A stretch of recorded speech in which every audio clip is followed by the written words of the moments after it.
Olá, começa agora o programa Opinião. E hoje nós vamos falar sobre a halitose, que é o popular mau hálito. Quem conversa conosco sobre este tema é o Dr. Marco Antônio Pérez, cirurgião dentista especializado no tratamento da halitose. Doutor, obrigada pela sua presença aqui no programa. E eu começo perguntando o que é o mau hálito, ou halitose, né? Obrigado a você. Bem, a halitose, numa definição mais simples, ela seria todo o ar exalado pela boca, né? Ar respirado pela boca, que com odor desagradável. Então, assim, toda a halitose é o ar respirado pela boca, pelos pulmões e pelas vias aéreas superiores, no caso, as narinas. Eu ia perguntar exatamente isso. Não se concentra só na boca o problema, né? Às vezes, na respiração, a gente consegue identificar que uma pessoa tem a halitose. Sim, mas existem estudos comprovando, assim, que estatisticamente que 94% dessa halitose, o mau hálito, tradicional mau hálito, origina na cavidade bucal.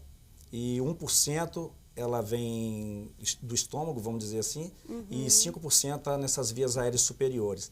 Então você vê bem que assim, esse 1% que se relata e se destina ao estômago, ele nada mais é do que entra aí como um vilão da história, né?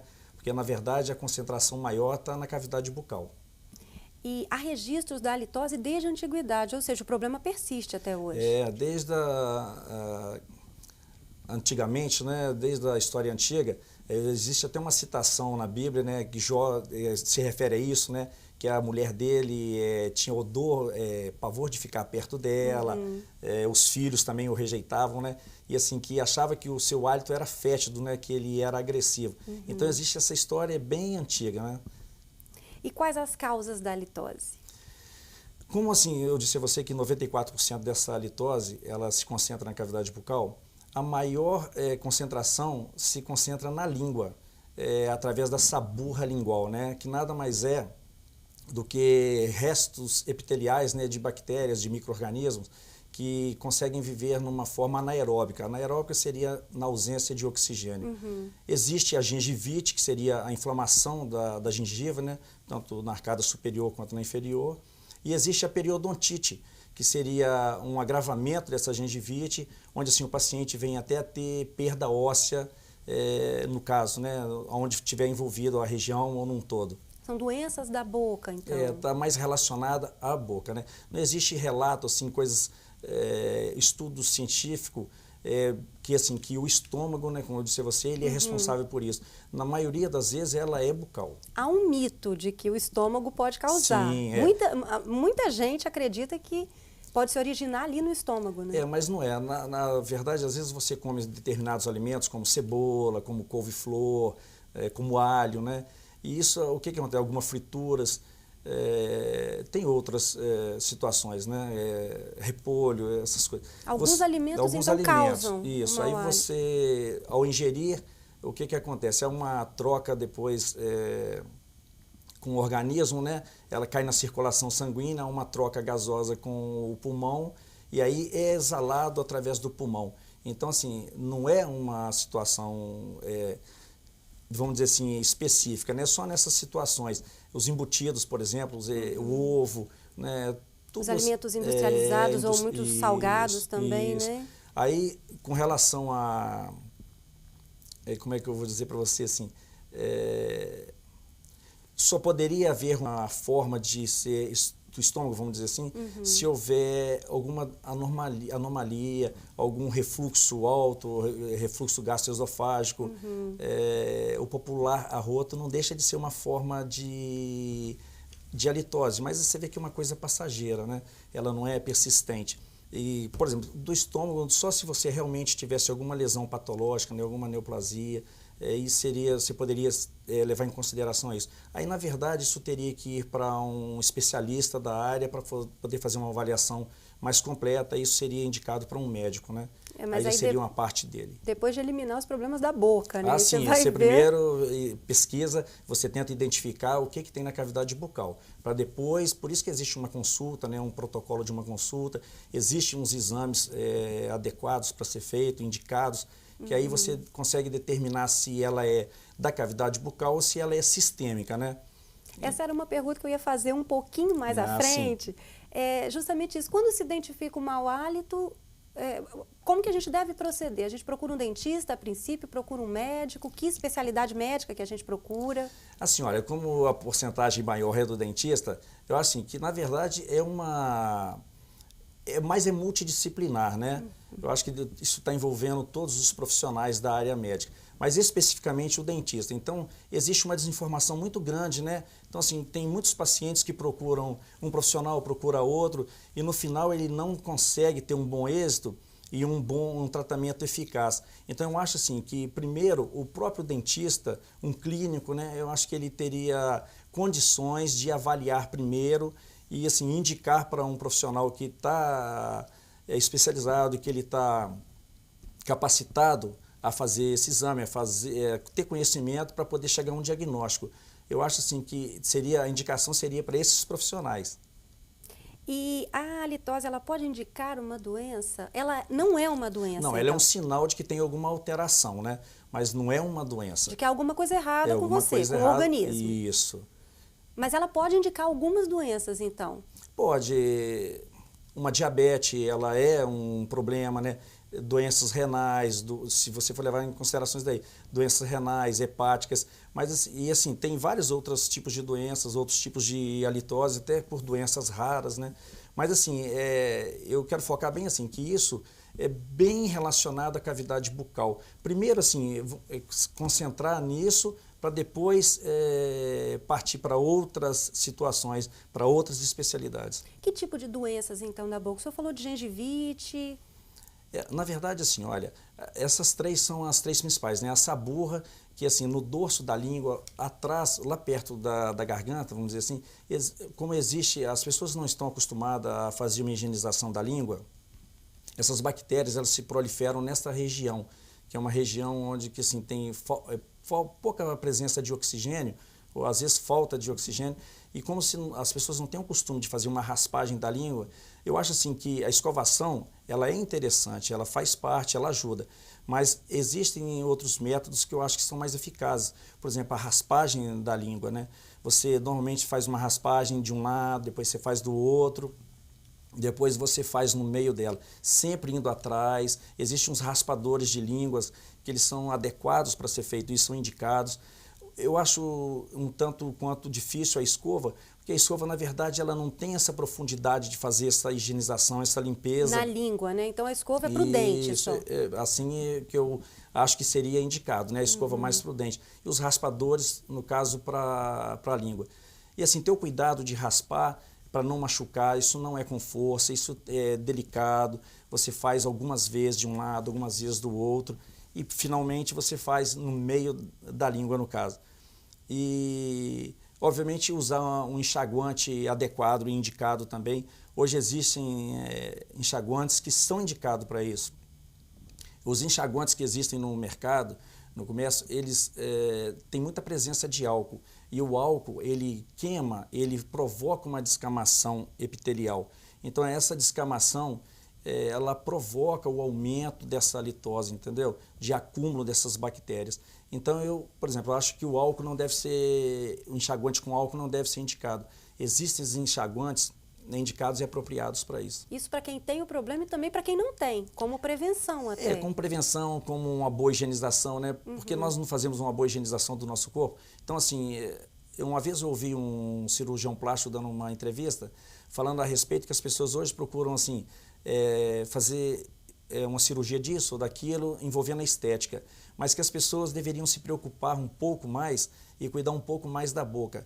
E eu na hora achei até interessante, porque foi uma coisa também muito rápida, eu acabei não sabendo qual era o profissional, mas assim, para um médico alertar sobre isso é sinal de que é um profissional que se preocupa com a saúde num todo, né? E se a gente for pensar direitinho, a boca da gente não deixa de ser a entrada, a porta de entrada, a porta de né? entrada do nosso organismo. Então, assim, acho que um cuidado, uma boa higienização, eu acho que isso faz parte. Você fazer o uso de fio dental, você fazer a raspagem dessa língua, escovar bem os seus dentes, usar um enxaguante adequado. Eu acho que isso tudo faz parte, né? Eu acho que isso tem que estar incluso no nosso dia a dia, até por uma questão de saúde. Além dessa higiene bucal, existem outros cuidados que a gente pode tomar para prevenir a halitose, né? Até mesmo com relação à alimentação, exercícios.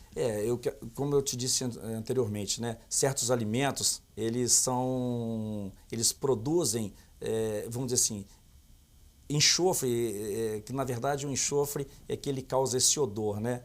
Então Uma concentração de enxofre. Contido no alimento. Isso, então, a couve-flor, por exemplo, ela tem isso.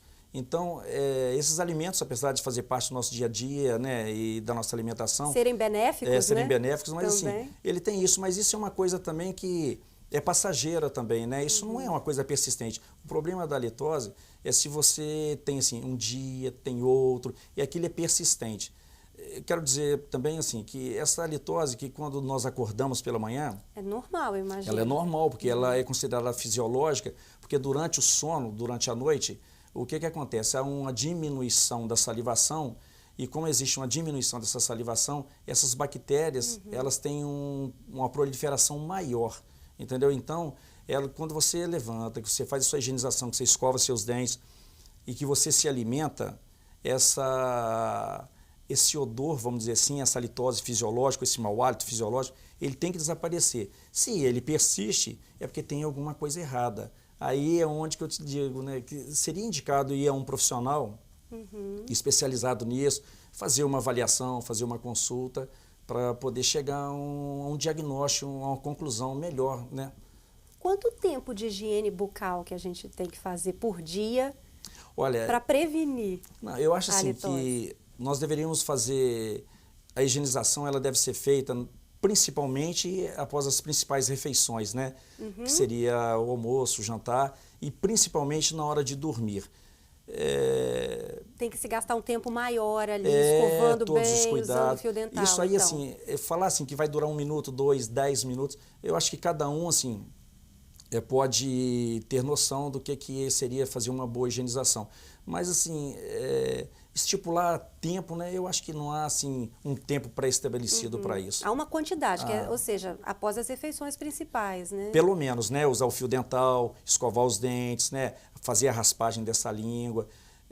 Eu acho que isso é uma coisa importante. A questão dos exercícios físicos, o estresse, o sedentarismo interfere também, doutor? Interfere. Além disso, o álcool, o fumo, né? Tem certos determinados medicamentos, alguns diuréticos, alguns ansiolíticos, e tem outros medicamentos, uns até para algum paciente que faz uso, que tem problemas cardíacos, e uma gama bem grande, né? Não são só esses, só para dar exemplo. Eles provocam essa halitose, né? Mas temporariamente também, enquanto você está fazendo uso ali dos medicamentos, ou então enquanto você está naquele período, atravessando um período de um estresse mas, muito assim, grande. mas pode se tornar crônico? Pode, e assim, o fumo, por exemplo, é uma coisa, se a pessoa não para de fumar, isso aí é persistente, você pode ver que o odor que sai da boca de uma pessoa que é fumante, ela, né, hoje, amanhã, depois, praticamente ela não muda, né? O ideal seria abolir esses maus hábitos, né? Que na verdade isso é um mau hábito, né? O fumo, o álcool, né? E tantas outras coisas.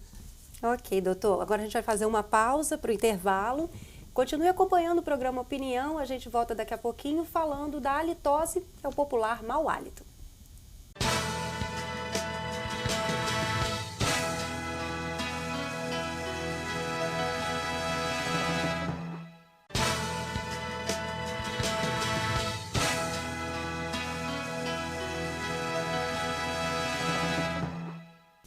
De volta com o programa Opinião, hoje nós estamos falando sobre a halitose, que é o popular mau hálito. Estamos recebendo aqui no estúdio o Dr. Marco Antônio Pérez, que é cirurgião dentista especializado no tratamento da halitose. Dr. Marco Antônio, agora a gente podia falar das consequências da halitose na vida da pessoa, porque a pessoa fica prejudicada em todos os aspectos da vida, né? Principalmente no aspecto emocional, né, profissional, isso interfere muito, né? Comportamental, é complicado sim. E é difícil uma pessoa, a própria pessoa saber, né, dessa halitose. Quero começar a dizer a respeito disso, né, para deixar bem claro que o que acontece? nós temos os receptores, né, olfativos, e o que acontece? Existe uma fadiga olfatória, né? Você pode ter exemplo assim, de um perfume. Se você passar um perfume daqui 2, 3, 4 minutos, você já se acostumou com o cheiro e às vezes você acha até que não está mais... Já não sente. Você não sente mais que você passou aquele perfume. Mas quem estiver próximo a você ou chegar até você, vai sentir. Então o que acontece com a gente também é isso, é uma fadiga olfatória. Na verdade, existem aquelas pessoas que são mais próximas da gente, né? Ou uma esposa, um esposo, até um filho, né? Uma namorada, um namorado, que no nosso relacionamento mais íntimo, né? Esses podem alertar a gente, dizer, né? Se a gente está com algum mau hálito, alguma alteração, eu estou sentindo algum cheiro desagradável, por que você não procura um profissional?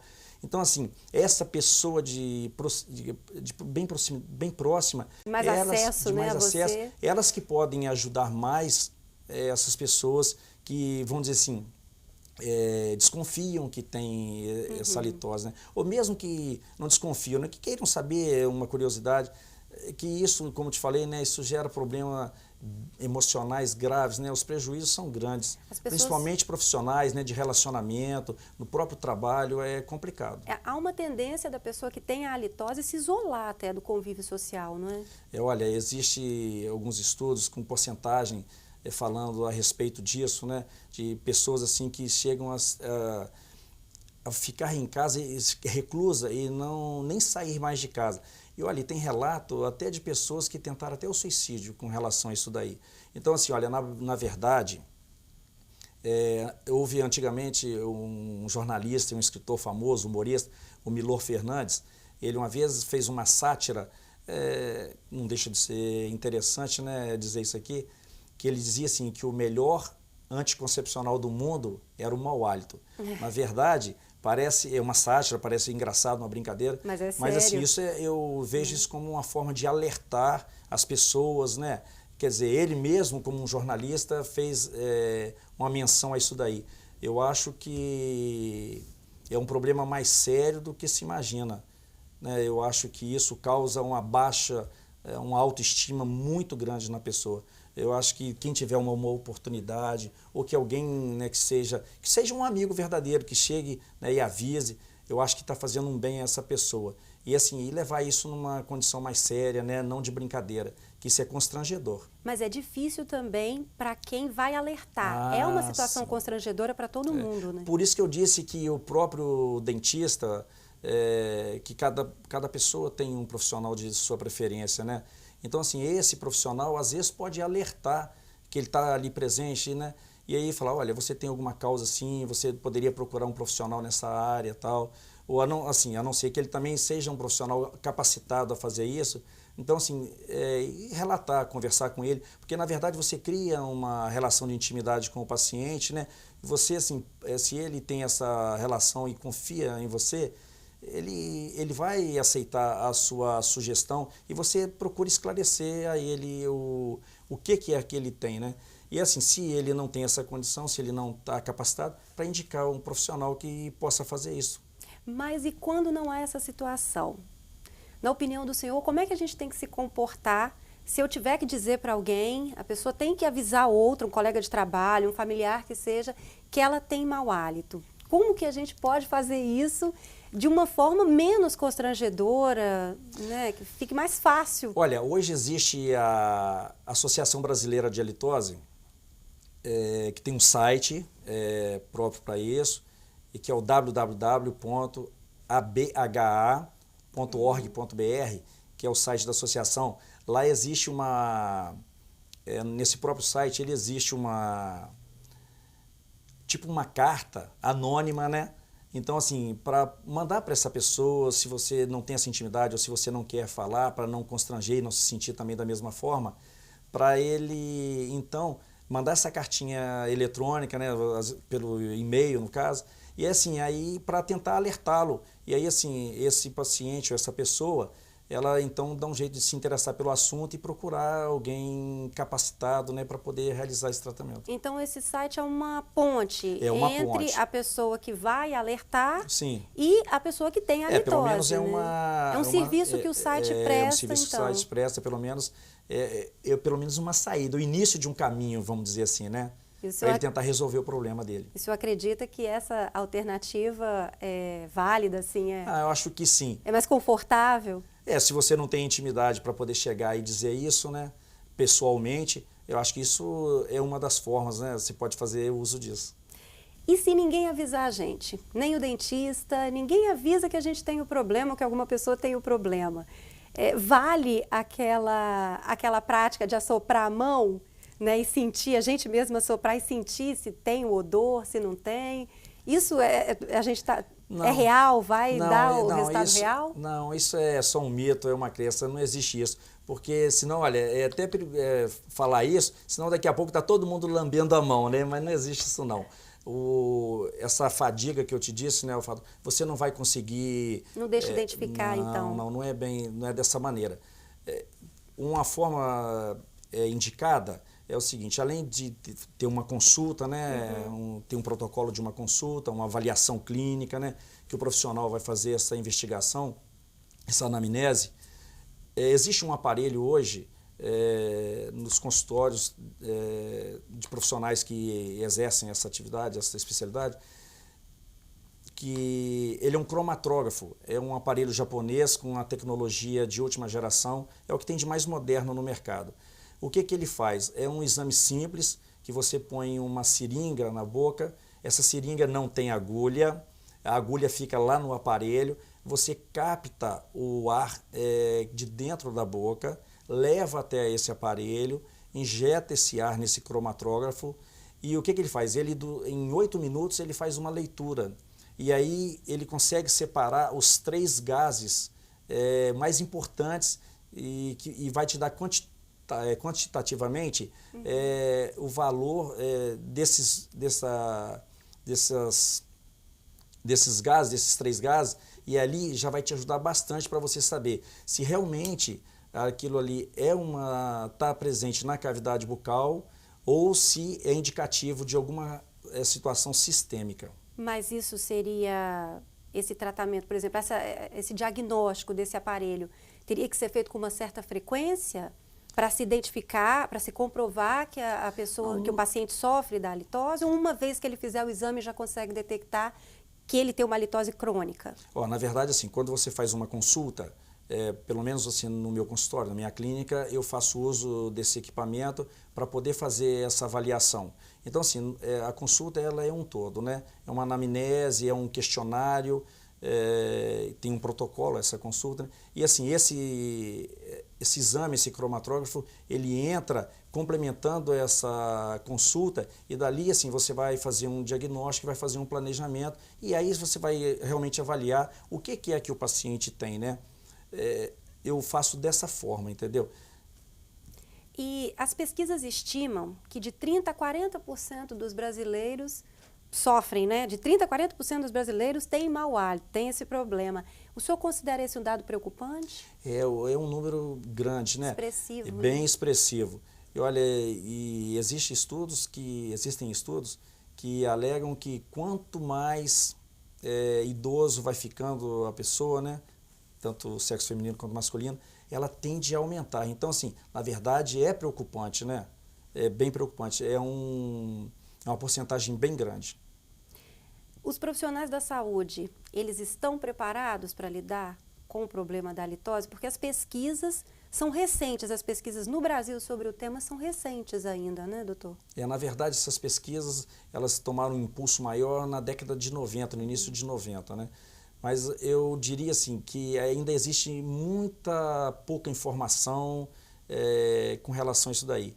E, na verdade, eu acredito assim, que é uma situação assim, ela é multidisciplinar, né? Ela não está restrita somente ao dentista, apesar da porcentagem maior estar na cavidade bucal. Isso é multidisciplinar. Precisaria de haver uma inter-relação maior entre os profissionais. Eu penso dessa maneira. O senhor considera a halitose, então, um problema de interesse público? De saúde pública, talvez? Eu acho assim, né? Porque a porcentagem é muito alta, né? É muito grande. E muitas vezes muita gente às vezes não percebe que tem um problema ainda, né? É verdade. E a halitose, ela tem cura? Olha, deixa eu te falar uma coisa. Eu não vejo muito assim as coisas por esse ângulo. Porque, olha, é complicado você falar assim, né? Você tem cura. Uma vez eu estava lendo a respeito de uma coisa e caiu numa situação assim. Quando você procura um médico, se você não está se sentindo bem, às vezes ele te solicita alguns exames e você faz e digamos que o seu colesterol está alto. Aí ele vai passar alguma medicação, o seu triglicérides também, vamos dizer que seja assim, alguma medicação, alguma dieta, vai passar alguns exercícios físicos, né, para você fazer, né, para você voltar isso para um nível normal. Aí eu digo o seguinte, e com relação à halitose, é difícil você falar assim, tem cura, mas e se o paciente, você identifica a causa, você orienta ele na higienização, no que ele tem que fazer, nos procedimentos, o que ele tem que usar, como deve fazer, e se depois ele faz isso durante um tempo e ele relaxa e volta àquilo que era antigamente. Então, assim, então eu acho que volta tudo. Na verdade, assim, se você tem que ter uma direção, né? Se você identifica um problema, então cuide daquele problema, se foi determinado para você fazer uma coisa, então que aquilo seja incluído no seu dia a dia, na sua higienização, né? Fazer parte da sua rotina.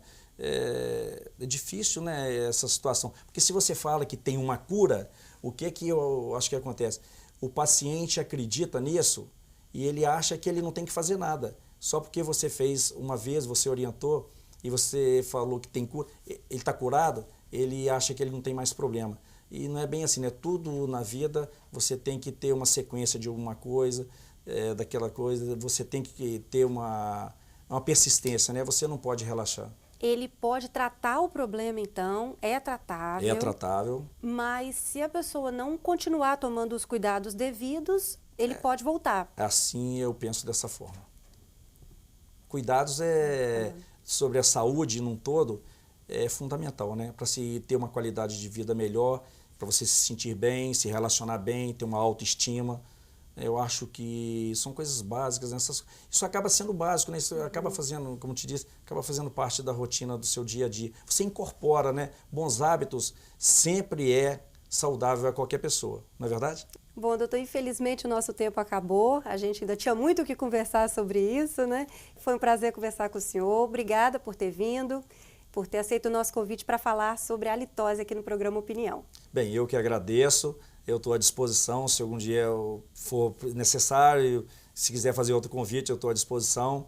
E eu quero dizer que existe um site, né, que é o www.halitocenter.com.br. Lá você vai ver muitas informações. Existe o Facebook também, né, que é o facebook.com/halitocenter. E quem quiser, tiver alguma curiosidade, um site que está, acho que bem informativo, está bonito. Ok, doutor, mais uma vez obrigada. Este foi mais um programa Opinião. Nós falamos sobre a halitose e ouvimos o cirurgião dentista Dr. Marco Antônio Pérez, especializado no tratamento da halitose. Continue acompanhando a nossa programação. TV Assembleia, Canal Cidadão.